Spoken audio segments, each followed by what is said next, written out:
belajar untuk tidak mengabaikan perasaan anak. Karena kebutuhan emosional itu sangat penting. Kenapa mereka hobi main game? Karena ketika mereka menyelesaikan misinya, ada penghargaan yang diberikan. Nah, kita mengasih penghargaan nggak kepada anak kita? Kalau anak kita cium tangan kita itu bukan di sini, bukan di sini, bukan di sini, tapi di bibir. Memohon ampunannya, astagfirullah. Memuji kebesarannya, masya Allah. Lafalkan doa memohon ridho dan rahmat, agar kita selalu dekat dengan Allah. Di setiap hembusan nafasmu. Pada kesempatan kali ini, bunda-bunda sekalian, kita akan membahas mengenai parenting. Tapi yang perlu kita pahami terlebih dahulu, mendidik anak itu boleh ya, ada bule saya di sini rupanya. Baik, mendidik anak itu tergantung dengan siapa? Tergantung orang tuanya, tergantung ayah, tergantung dengan bundanya.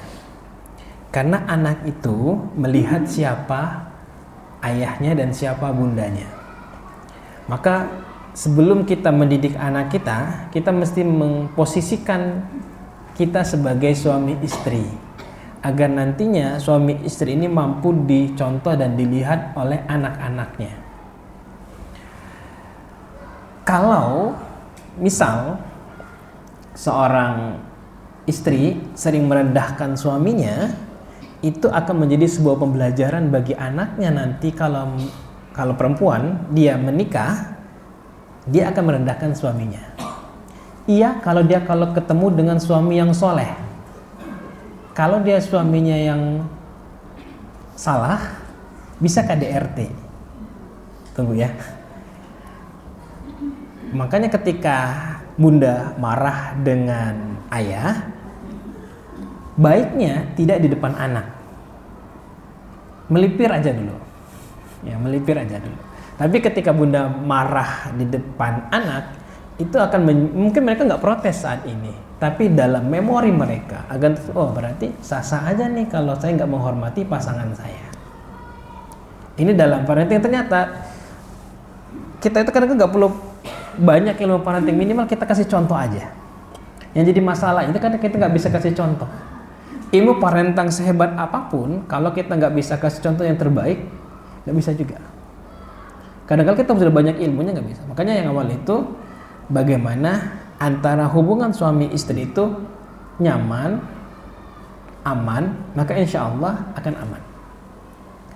Survei yang kita lakukan biasanya, bunda, anak-anak yang bermasalah di sekolah, ini survei aja bunda, survei kita yang bermasalah di sekolah biasanya ada problem di rumahnya. Biasanya kalau ada masalah, di anak yang banyak masalah di sekolah, biasanya ada problem di sekolah, di rumahnya. Entah itu ayah dengan ibunya berpisah, entah ayah dan ibunya jarang di rumah, entah ayah dan ibunya sering berperang di rumah.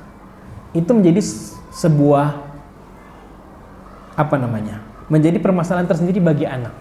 Mungkin di rumah dia takut dan lain-lain, tapi kadang melampiaskan di sekolah.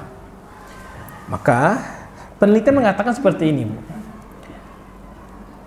100% pendidikan anak itu 20%-nya itu di sekolah, 20%-nya itu di lingkungan, 60%-nya itu di rumah.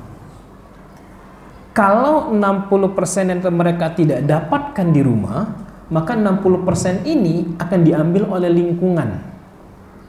Iya, kalau lingkungannya baik. Tapi kalau lingkungannya kurang baik, sering ucap kotor, sering tidak menghargai orang lain, toksik dan lain-lain, itu yang diambil oleh anak-anak kita. Alhamdulillahnya anak bunda kan sampai sore kan di sekolah. Ya minimal di sekolah itu guru-gurunya tetap jagain mereka sampai sore. Kalau mereka berbuat hal yang kurang pas, dinasehatin. Tapi kan tidak semua anak yang masuk Nuril itu baik. Pasti ada yang unik. Gak mungkin semuanya langsung soleh, soleha semua. Kalau soleh, soleha semua gak kerja lagi nanti guru Nuril. Saya sampaikan itu ke guru-guru SMA, ke tim saya di SMA, saya katakan, kalau anak kita baik semua, kita gak kerja lagi. Ladang amalnya di mana? Maka ladang amal lah kita ngurus anak-anak yang unik-unik ini. Karena mereka datang ke sekolah itu bawa problem masing-masing dari rumahnya, dan itu mesti diselesaikan di sekolah. Uniknya, berapa tahun yang lalu saya lihat ada seorang anak yang berani bentak ibunya. Dia marah, dia bentak ibunya. Ada seorang anak perempuan yang kadang berani mencaci maki ibunya. Ada. Kalau di televisi kan lebih ekstrim lagi, Bu.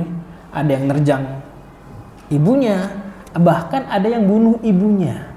Why? Kok ini bisa terjadi? Padahal ilmu parenting udah banyak. Tidak seperti ibu zaman TK dulu, ya. Ibunya ikut parenting enggak? Oh enggak. Zaman kita kecil dulu, ibu-ibu kan kayak ibu orang tua kita kan enggak ikut parenting. Tapi kok bisa menghasilkan orang-orang seperti kita? Nah sekarang ini kita sudah banyak ilmu parenting, kok anaknya berbeda. Why? Apa permasalahannya? Dan ini yang mesti kita bahas. Maka saya katakan pertama sekali adalah di keluarga mesti harmonis. Sesuai dengan doa pada saat ibu menikah apa? Apa doanya? Sakinah, mawadah, warahmah. Semarah-marah apapun bunda dengan suami, tidak untuk mencaci maki, merendahkan suami di depan anak. Sering kan kadang orang mungkin keceplosan, itulah bapak kau tuh, udah jelas. Itu bapak kau tuh kesini, be. Akhirnya di prem anak, ayahnya atau bapaknya bukan superhero. Akhirnya mereka tidak bangga dengan ayahnya. Pernah gak kita keceplosan gitu? Ngomongin suami katanya itu lah bapak kau. Gak gitu, bah. Lah jelas. Kadang ada. Atau bilang, bapak kau tuh tidur, bah. Memang sebenarnya kita pengen suami berubah kan. Tapi dalam segi pendidikan kita merendahkan yang lain. Bagaimana, Bunda, kita menjadikan ayah atau suami bunda itu adalah superhero bagi anak kita. Mereka bangga, oh ini saya bangga punya bapak ini. Sehingga nantinya mereka punya cita-cita seperti bapaknya. Punya cita-cita seperti bapaknya. Kenapa? Karena dia melihat bapaknya itu hebat, keren. Oh iya, karena ibunya selalu bilang itu. Ibunya selalu bilang itu. Makanya kita mesti harus berikan sebuah keharmonisan. Kenapa? Karena kalau nggak harmonis, anak itu mereka tidak akan betah di rumah. Mereka cari tempat yang lain yang membuat mereka nyaman. Karena ada kadang-kala ada perilaku orang tua itu yang menyakiti hati anak. Perilaku kita itu menyakiti hati anak. Kita kadang mengkritik mereka berlebihan. Kenapa kita kritik anak kita berlebihan? Ekspektasi kita itu tinggi ke anak kita. Padahal kita tahu kemampuannya kayak kita. Kita pengen anak kita harus belajar bahasa Inggris, harus keren, harus hafalin ini. Coba kita back kita dulu. Pada saat kita masih kecil, gimana kondisinya? Seahli atau sesuai ekspektasi kita sekarang enggak? Kalau belum, yuk pelan-pelan. Jangan dikit-dikit kritik. Tengok kawan kau, lah hafal 30 juz, kau baru sejuz. Ada kita gitu. Kawan kau lebih sudah. sudah Quran, kok enggak wisuda? Pelan-pelan kita ya. Karena kalau kritik berlebihan itu, kadang mereka nggak mau terima. Apalagi masa-masa SMP itu lagi masa-masa, wah ini loh gua. Ya. Tapi mesti dikekang, kata Sayyidina Ali, masa pendidikan anak 1 sampai 7 tahun itu masanya apa? Masa mereka jadi raja. 7 sampai 14 itu masa tawanan. 14 sampai nanti 21 itu adalah sahabat. Itu kata Sayyidina Ali. Jadi kalau mereka belum masih sampai 7 tahun, ya nggak apa-apa kita layanin mereka dan lain hal. Kan mereka sebagai raja. Tapi raja kan mesti punya penasehat. Paham ya? Mesti diingatin. Karena itu tugas penasehat. Ingatin mereka. 7 sampai 14 itu adalah mereka sebagai tawanan. Mesti diperhatikan baik-baik. Jangan kebablasan. Karena ketika kalau kita kebablasan di usia 7 sampai 14, maka kita akan lumayan repot nanti ngaturnya di umur mereka 14 sampai 21. Kalau kita nggak clear sebelumnya, maka kita akan kerepotan nanti mereka di usia 14 sampai 21. Kalau sekarang mungkin kita sudah punya anak dan mulai kerepotan, ya udah pasrah aja, berdoa ke Allah, perbaikin pelan-pelan. Ya. Pasrah dulu ke Allah, ya Allah mungkin salah saya dulu sebelumnya, ada yang kurang pas, perbaikin pelan-pelan. Karena yang punya hati siapa? Allah, bukan kita. Kita ngoceh tiap hari, anak kita jadi baik belum? Belum tentu. Kita ngoceh tiap hari, nada tinggi terus tiap pagi, belum tentu dia berubah. Karena yang punya hati itu Allah. Pelan-pelan aja ngerubahnya, dinasihati, ajak ngobrol. Oke, tapi jangan kritiknya berlebihan ke mereka. Karena ketika kita mengkritik mereka terlalu berlebihan, itu akan memadamkan kepercayaan diri mereka. Memadamkan kepercayaan diri mereka. Saya tanya Bun, anaknya hobi cerita nggak? Hobi cerita? Cerita ke Bunda atau cerita ke orang lain? Masalah dia ke sekolah, alhamdulillah. Dan itu yang mesti dijaga. Masa-masa mereka itu hobi cerita, itu mesti dijaga. Tapi no comment. Jangan terlalu banyak kasih masukan. Kalau Bunda terlalu banyak kasih masukan, kedepannya dia nggak mau cerita lagi. Misal, masa-masa SMP kan sudah mulai ada keinginan tertarik dengan lawan jenis. Dia cerita ke Bunda, Bunda langsung ngeluarin dalil. Wala taqrabuz zina, haram. Wah. Ujung-ujung nggak mau cerita lagi. Wah. Kalau cerita dengan Bunda nggak asik deh. Ceramah aja. Kalau mereka jatuh cinta, ketertarikan wajar, it's normal. Yang nggak normal itu kalau dia jatuh ketariknya ke sesama jenis. Kalau kamu SMA normal ya nggak apa-apa. Tertarik ya, yang nggak boleh itu pacaran. Kalau mereka simpati, simpan dalam hati, iya, simpati, simpan dalam hati, ya bisa. Tapi kan tinggal kita arahin, kasih masukan, boleh kok Kak. Tertarik wajar. Tapi kalau untuk sekarang, jadilah pribadi yang lebih baik dulu. Bagaimana bisa menahan diri dan lain hal. Itu kalau nanti mereka cerita yang lain juga sama. Jangan langsung menjas, ya karena kita berlebihan. Kamu ya, yang pertama tadi saya katakan mesti jadi toladan di rumah, menghormati suami. Kalau suami menghormati istri. Yang kedua, tidak mengkritik berlebihan, termasuk kepada suami. Karena ketika kita terlalu sering mengkritik, bisa jadi ada bahasa kita yang keseleo, yang menyakiti hati. Bisa jadi ada bahasa. Karena kalau ibu lagi merepet kan biasanya kisah masa lalu akan keluar semua kan Bu ya. Padahal cuma sekali itulah suaminya melakukan kesalahan, itu deh. Pokoknya itu. Cerita masa lalu Lalu udah dimaafin dulu, udah maaf-maafan, udah lebaran kan, udah halal bihalal, tapi kok cerita masa lalu diungkit lagi kalau pas marah. Nah kalau pas kita ngungkit itu kan banyak endingnya kita nggak bersyukur. Kan suami bunda kan nggak seperti Firaun kan, nggak sekejam Firaun kan, nggak, masih baik kan, karena masih sholat, masih zikir. Ya udah, itu bab ladang pahalanya seorang ibu, seorang istri. Nah itu menjadi contoh bagi anak-anak. Terus kita tidak mengkritik mereka berlebih-lebihan. Kenapa? Karena takutnya menyakiti hati anak kita. Apalagi masa-masa SMP ini, wah subhanallah, ya, lagi mencari jati diri bahasanya itu. Tapi mesti banyak kekangan. Kalau terlalu bebas, takutnya pada saat nanti mereka udah 14 ke atas, kebebasan betul. Mesti kita rem-rem. Mereka misalkan mau apa, tanya kemana, dengan siapa.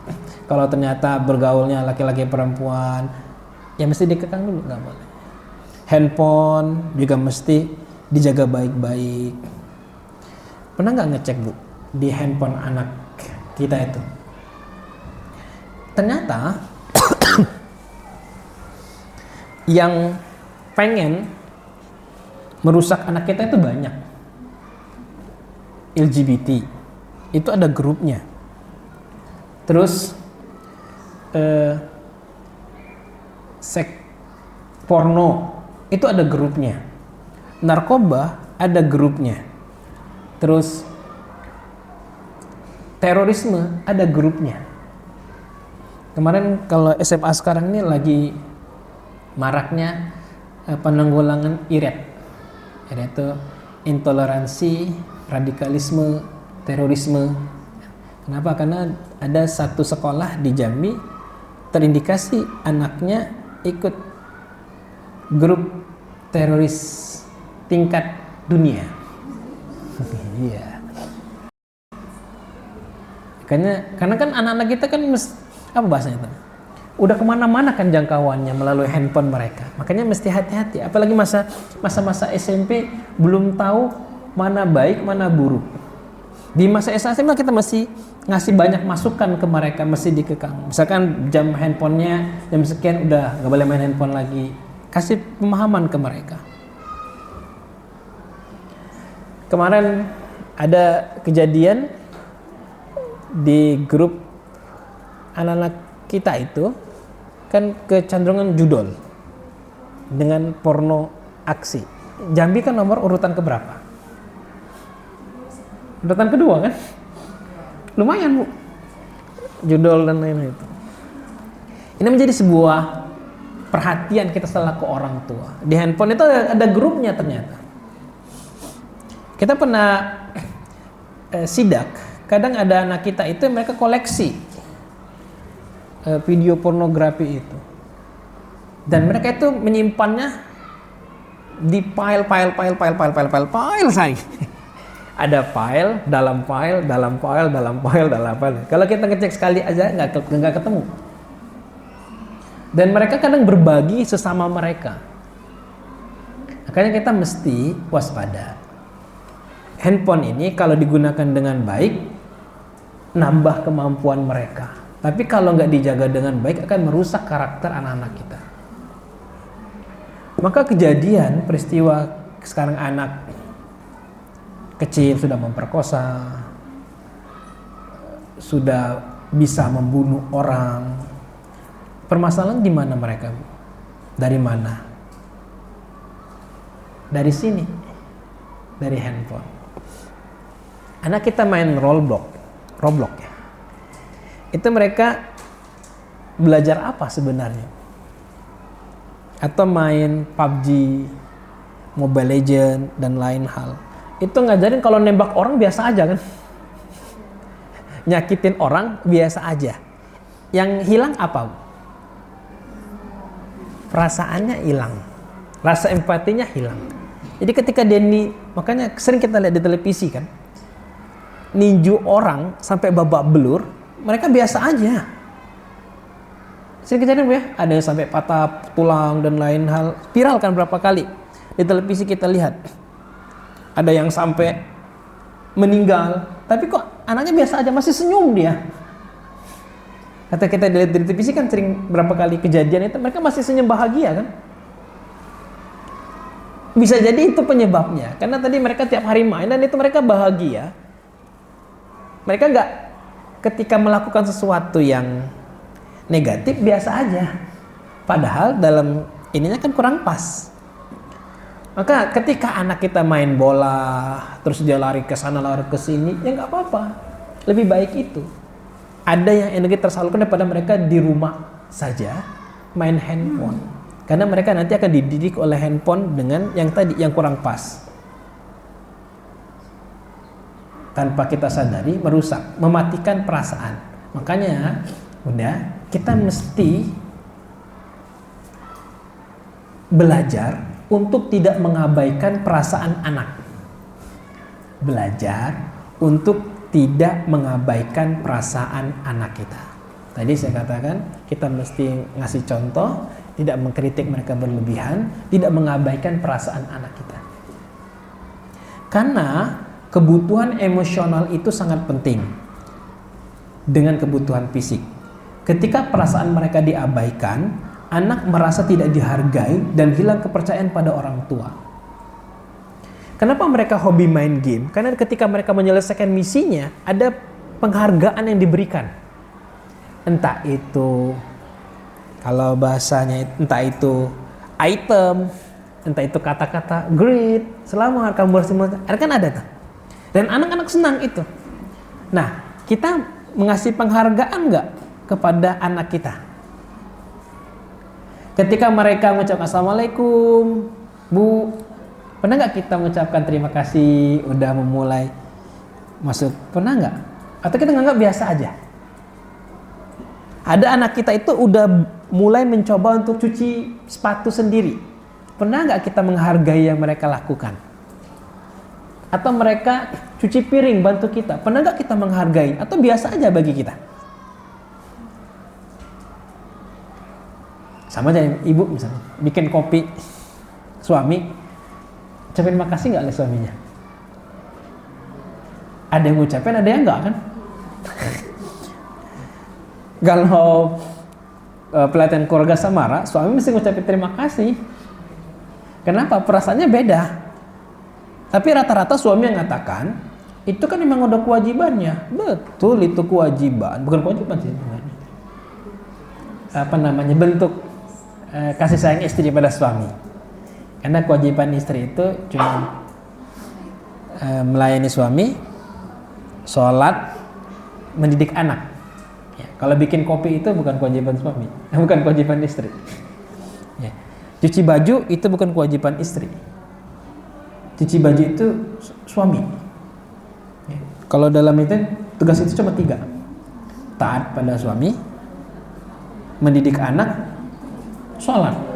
Udah selesai sampai situ aja. Tapi kan ketika ibu bikin kopi niatnya berbakti, termasuk pahala. Kan gitu. Makanya kita jangan mengabaikan perasaan anak.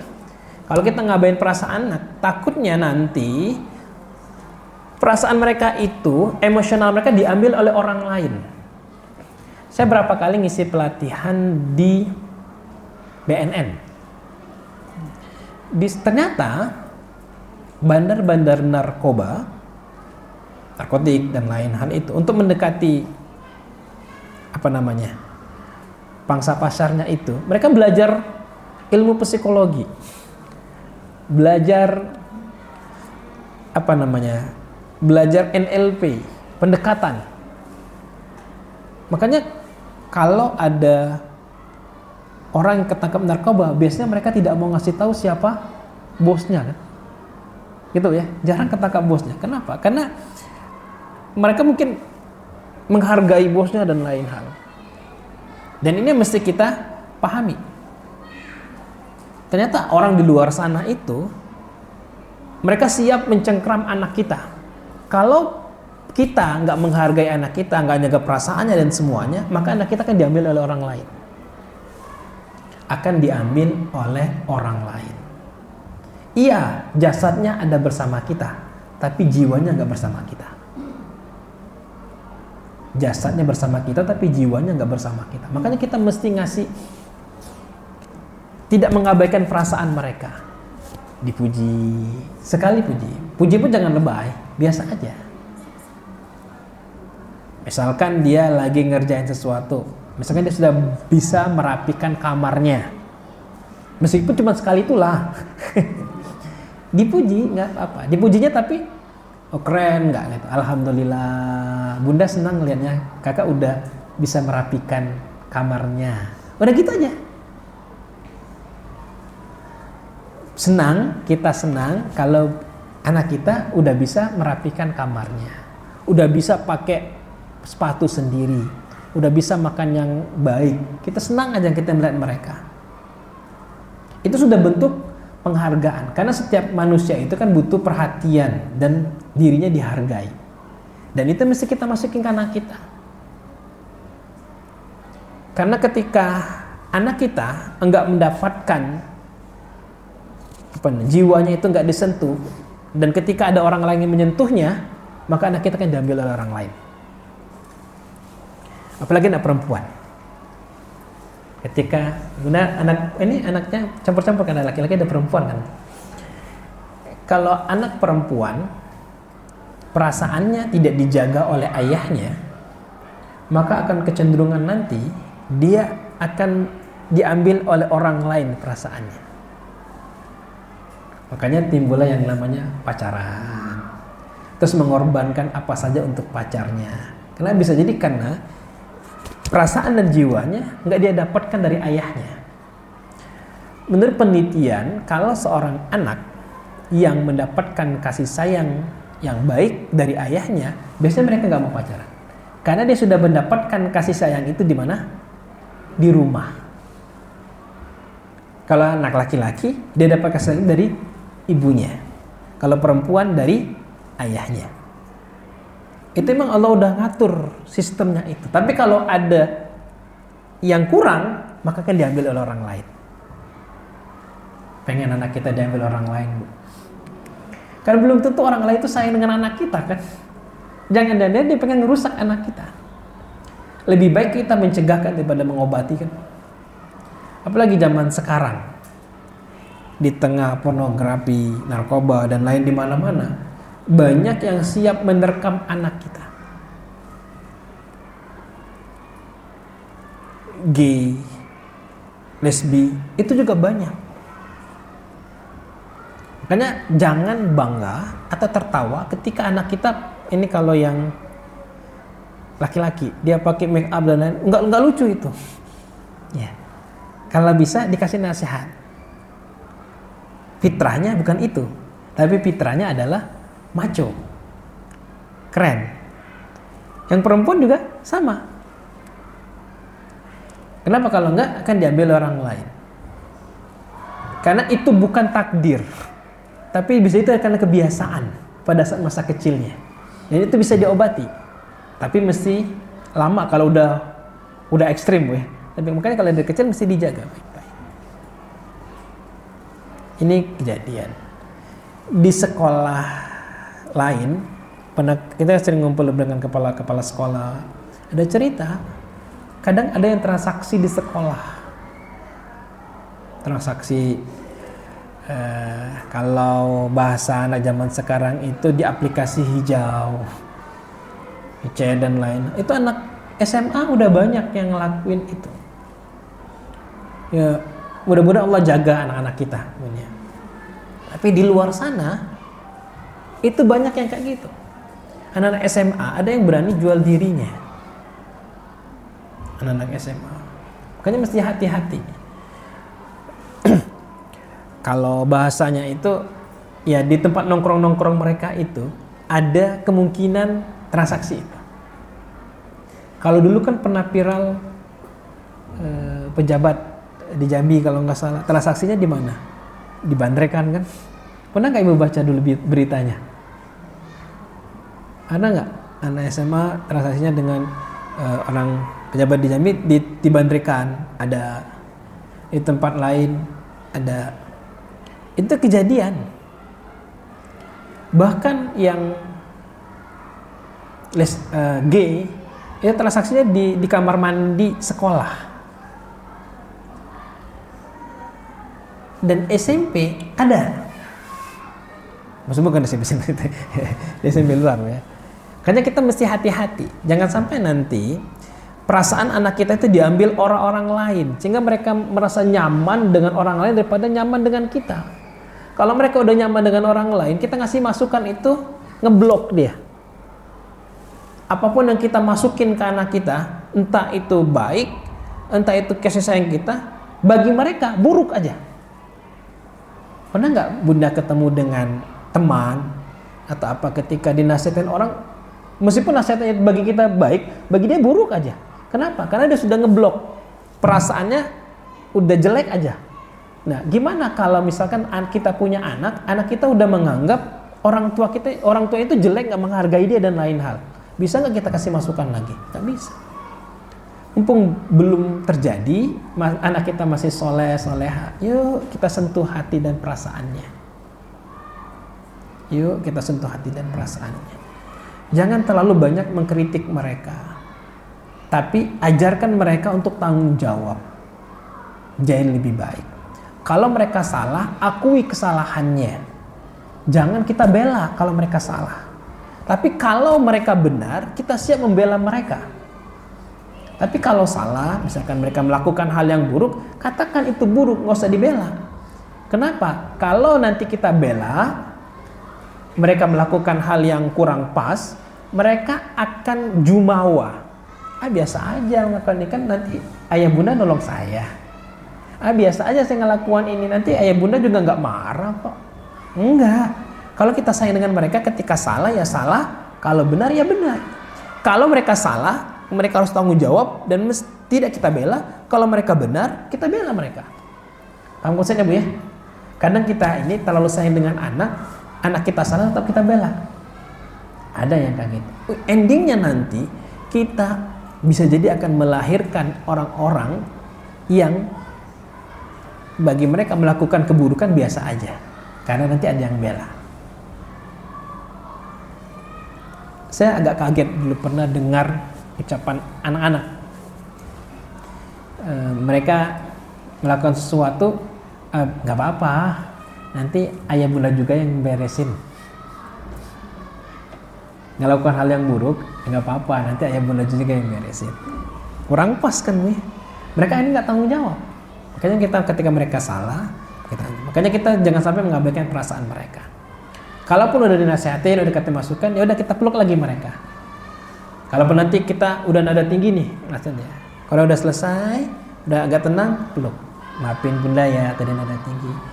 Bunda sayang kakak, bunda sayang abang. Bunda tadi ngucapin ini karena ada bagi bunda yang kurang baik. Maafin bunda kalau tadi terlalu tinggi. Gak apa-apa, kita menghargai perasaan mereka. Meskipun tadi kita udah marah-marah nih, tapi kita peluk setelah itu. Yang jadi pertanyaannya itu adalah orang tua gengsi nggak minta maaf ke anak. Kita, anak kecil saya minta maaf, harusnya dia minta maaf dengan aku dong.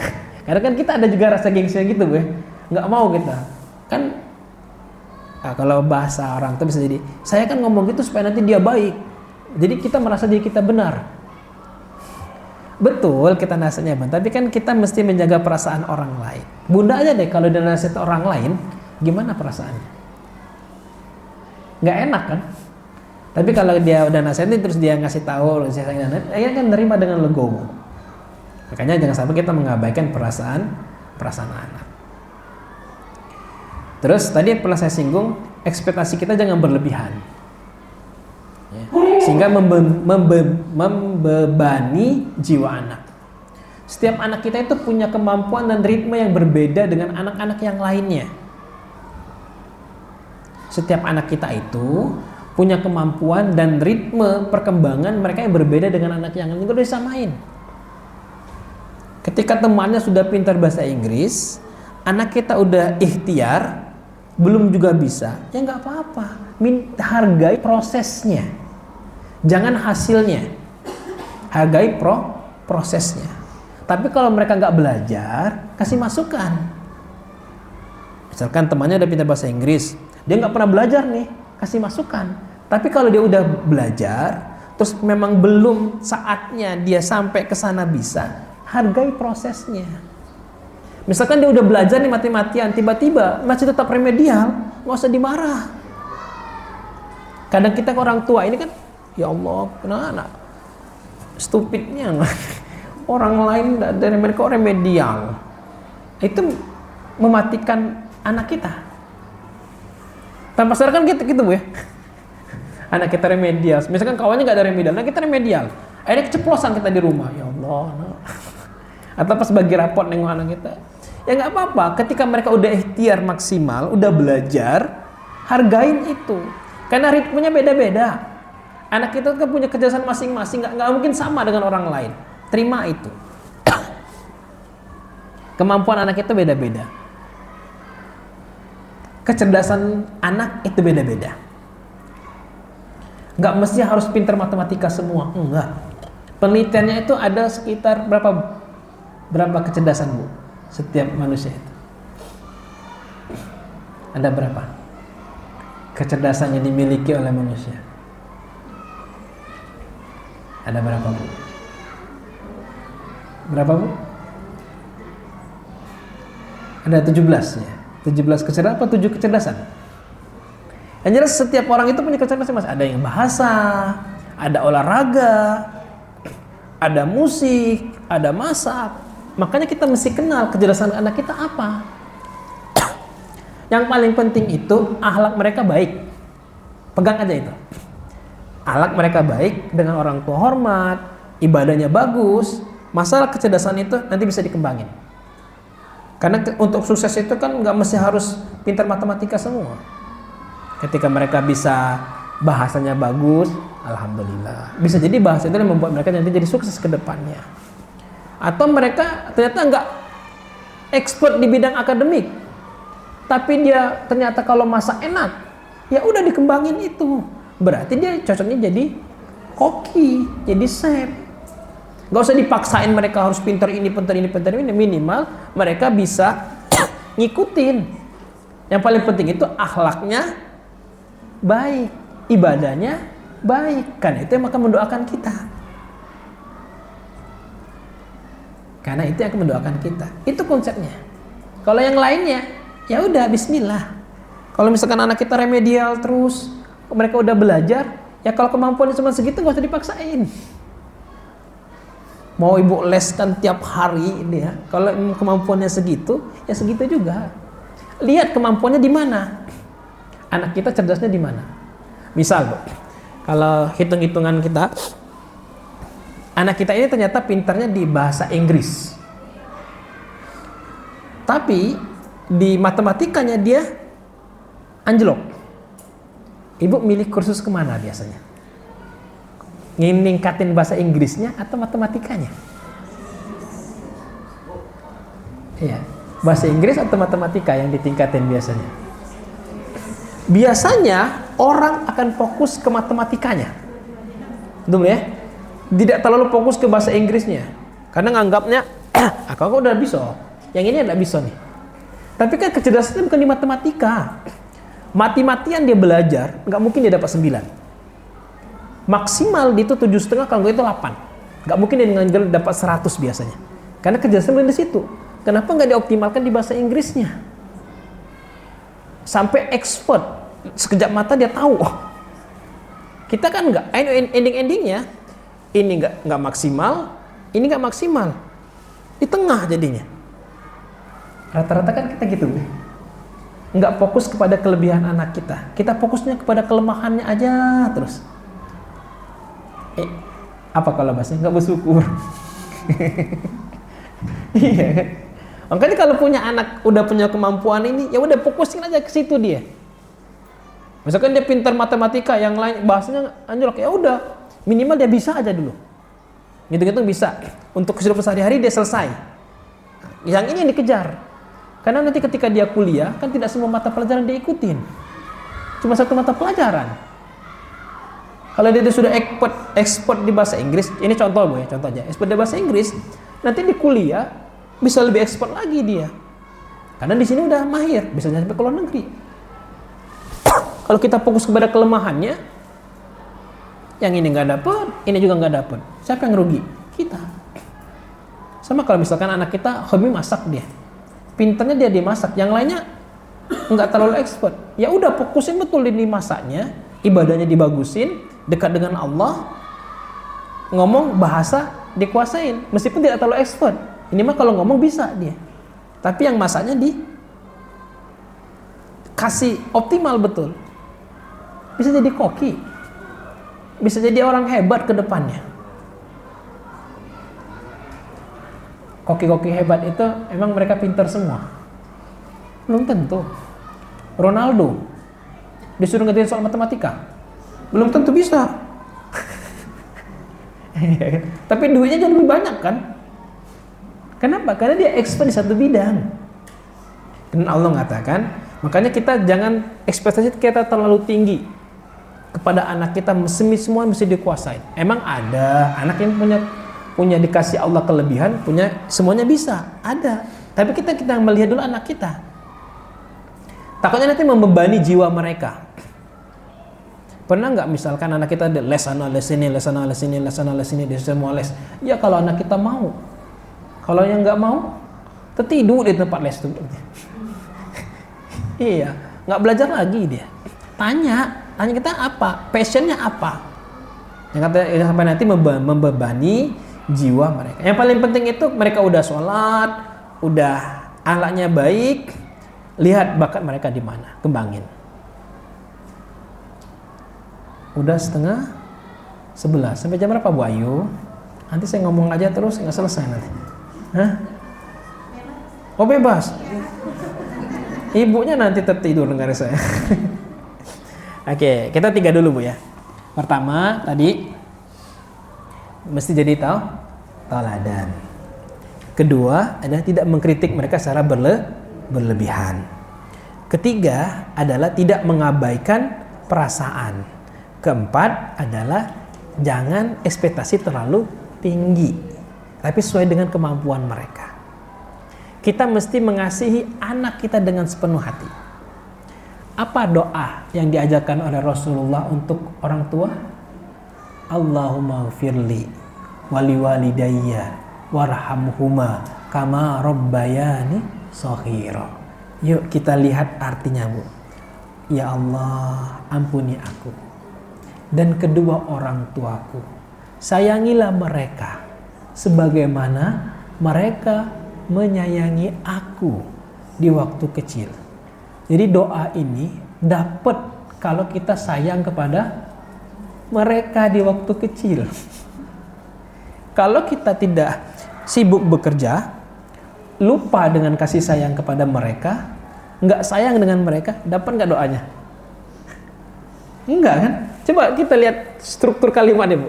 Allahumma ghfirli wali walidayya warhamhuma, sayangi mereka sebagaimana mereka menyayangi aku di waktu kecil. Kalau kita nggak sayang dengan mereka, nggak jadi nyampe doanya. Iya kan? Gimana kita mau nuntun anak kita untuk mendoakan kita kalau kita nggak pernah nyentuh jiwanya, nggak pernah nyentuh perasaannya, sering mengkritik dan nggak benar. Boleh kita mengkritik mereka agak keras, tapi setelah itu dipeluk. Setelah itu dipeluk. Sentuh jiwa mereka. Pernah nggak punya bunda punya ritual pas anak kita lagi tertidur, diusap kepalanya, didoain? Pernah. Alhamdulillah. Pas berangkat, ketika mereka cium tangan, kita cium ubun-ubunnya, kita doain. Nah, kalau perlu tiap hari. Pas bunda ngantar anak kita, didoain. Misal kita doanya Rabbana hablana minas sholihin, Allahumma faqihu fiddin wa alimna at-ta'wil. Udah gitu aja. Cium tangan sebelum mereka pergi, cium ubun-ubunnya, doain. Supaya apa? Supaya nanti mereka akhlaknya baik, kedua faqih. Ya, atau menjadi orang yang paham dalam menuntut ilmu. Itu doa, kita doain terus. Kepada mereka, pas ciumnya itu bukan di jidat, tapi di bibir. Gitu Bun ya.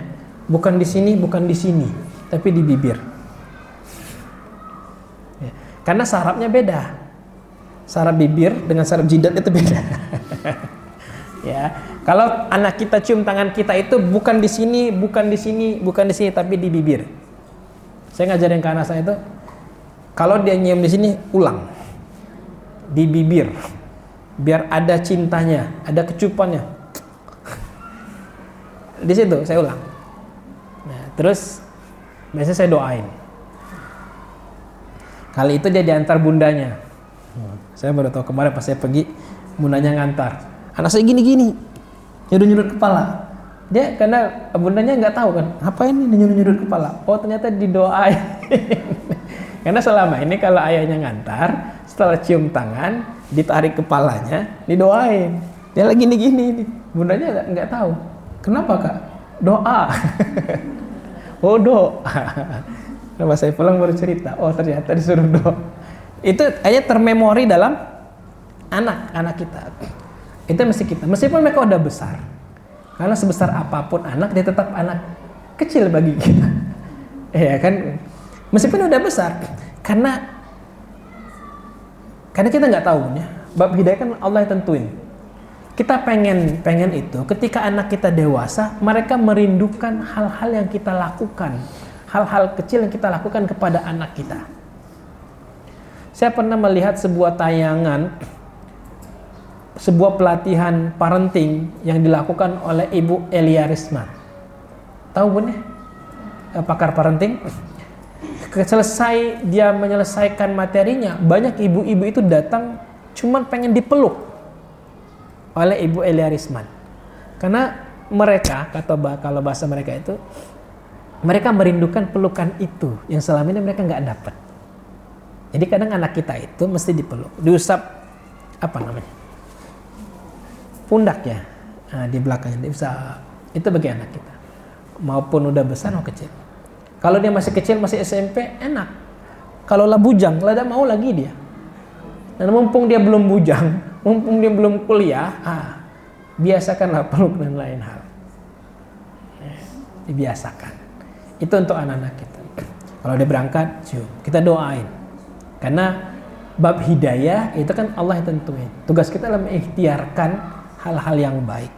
Kalau hari ini ada anak kita yang kurang baik akhlaknya, kurang pas tingkah lakunya, masih bikin kita marah, sebut mereka dalam doa di sepertiga malam kita.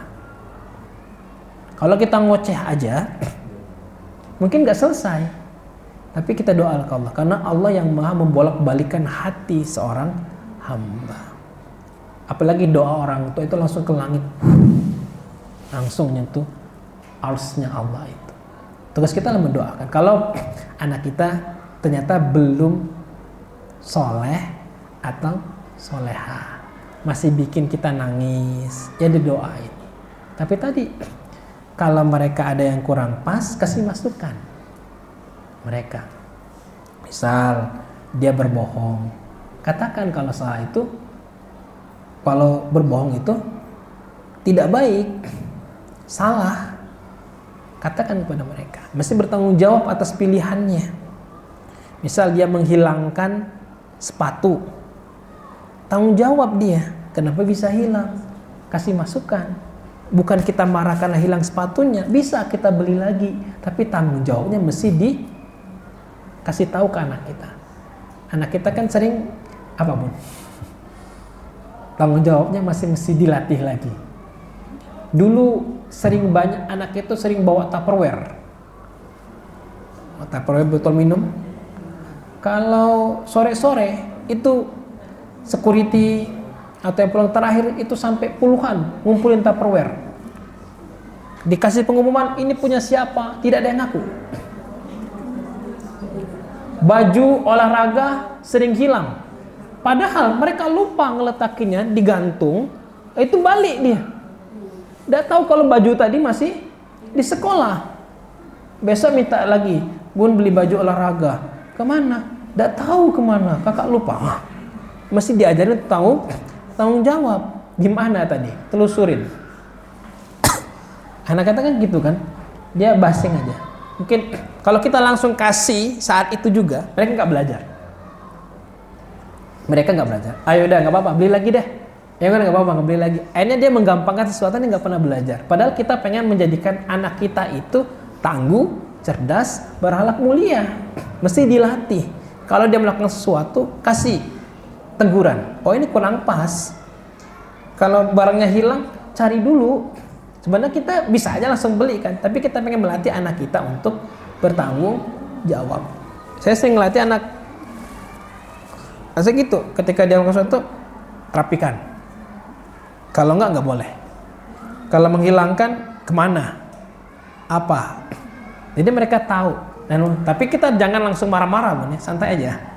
Coba kakak lihat lagi di mana. Belum bisa beli ini karena kemarin belum dirapikan.